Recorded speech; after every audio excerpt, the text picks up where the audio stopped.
So this is my assessment from an astrological perspective, and a very generalised assessment of the potential leadership of the UK Conservative political party. Not my favourite political party, somewhere to the right of Genghis Khan for my nature. Not that I'm left-wing, I'm slightly left of centre. I'm green, always have been, always will be. Pro-activist, pro-environmentalist. So anyone who's not green is in my target line. Now with the Conservative Party, we've got David Cameron, who is, in my opinion, astrologically speaking, looking very shaky indeed. He's mortally wounded. He's got an unaspected sun in the first house in Libra. He doesn't have a clue. He genuinely doesn't have a clue. This is not a negative criticism. It's not to put him down. But with an unaspected sun, his sense of identity and his sense of unity and integration is going to be so different from everyone else's that he's just really not in touch with what's going on. Add to this, he has a difficult Mercury-Moon square, which does create a degree of deviousness, but also the potential for not so much glamour, but honour and flamboyance in a way that's not necessarily clean. Plus, I'm looking at the damage, the permanent damage that's been done now. He brought a known criminal into the heart of government and into his workings for 3 or 4 years. That known criminal was at the same time sleeping with the editor of one of Rupert Murdoch's newspapers. Pretty damning. At the same time, he's upset all the other European leaders, big time. And yet he can't threaten to pull England out of Europe, because that's what's happening with the United Kingdom Independence Party. They're trying to do that. So Cameron's between a rock and a hard place. And it seems, looking at his chart, that he's in a very similar position to where William Hague was a few years ago. William Hague, at the time, he was the leader of the Conservative Party. He was being hammered from all sides, and he took the noble option and resigned and took a step right back. 5 years later, he's back as Foreign Secretary, and he's shaping up to be one of the best Foreign Secretaries the UK's ever had. Cameron could do the same. If Cameron were to step down now, I'm sure that he'd be welcomed back in 5 to 10 years' time and be seen as a grandee of the British political establishment.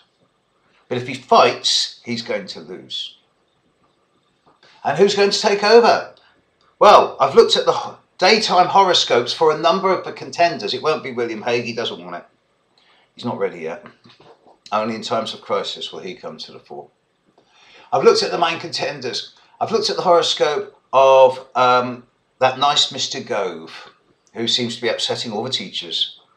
And with a Mars-Neptune conjunction in Scorpio, with a few squares to it, and a very great degree of Virgo in his horoscope, I just feel that he's a real specialist, and he's really deep and thorough and psychologically tuned in, but the idea of him ever being in touch with the common gestalt is not a real potential. He will always be shunted off to do some specialised niche job, and he does not have leadership material. The horoscope of Theresa May, however, does. She is a strong individual.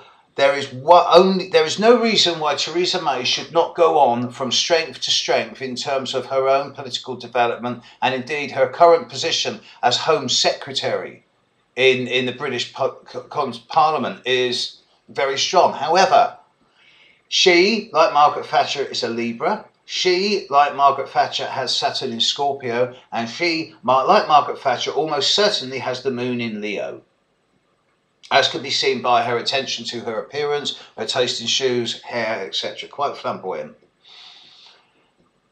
I think it is that similarity to Thatcher which will scare people off. Thatcher's not been dead long enough yet. And that brings me to the likely next Conservative Party leader and possible British Prime Minister, that of George Osborne. Again, I'm only working with a midday birth time. If anyone has birth times, I'd be delighted to know them. But I was looking at this guy's chart and I did a bit of investigation. And I thought, well, blimey, you know, he's the scion of nobility. He's one of the 8th most aristocratic families in the British Isles. He's a baron, he's got loads of land and money. Then I did a bit of digging. And I found out about how certain very close elements of his family were very strongly anti-Vietnam War and pro-Greenpeace, and that pricked my ears up. So I looked at his chart and I thought, wait a minute, he's got Mars in Aquarius. Trine Uranus, the ruler of Aquarius, in Libra. Very airy and very given to community and futuristic development.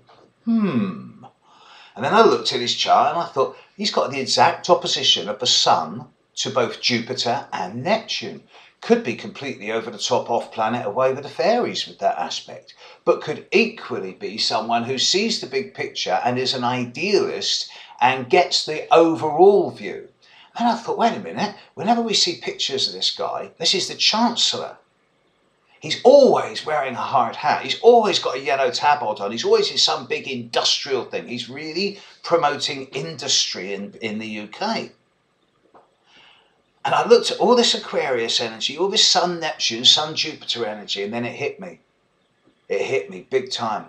And because no politician in the British government ever watches this stuff, this secret is safe with all you guys, that the richest politician in the British Isles, the current Chancellor of the Exchequer, or one of the richest politicians, who's seen as the leading light in the economic right wing, is actually nothing but a closet socialist, big time, genuinely dedicated to the well-being of not so much the individuals in the community, but the community per se.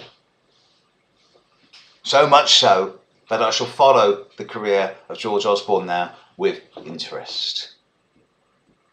That's my current take on the British political system from the Conservative point of view. I will do others, and I am going to look at Australia in the next few days. But catch you later. Bye.